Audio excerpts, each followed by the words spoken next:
Okay mga chong, sa engine brake naman, ayan, sa pag nag-engine brake, pindutin mo lang close, throttle, ayan, engine brake.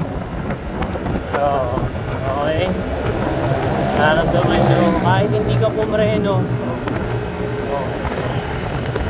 babagal, kusang babagal yung motor mo dahil sa engine brake. Tapos, mas mamamaximize mo pa yung pagpreno. Sa mga palusong, mas maganda to, hindi mag-iinit yung brakes natin. Kasi natutulungan ng makina yung paghinto ng motor o yung pagbagal ng motor dahil sa engine brake. Okay? Ayun. Sa uphill naman, ayan naman. Open, tas cambio.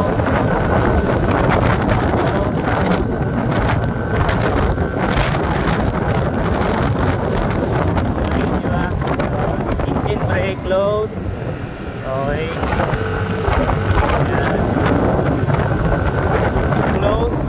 Engine brake. Okay. Hindi masyadong persado yung preno mo. Di ba? Ganda, di ba? Yun yung isa sa mga magandang features nito.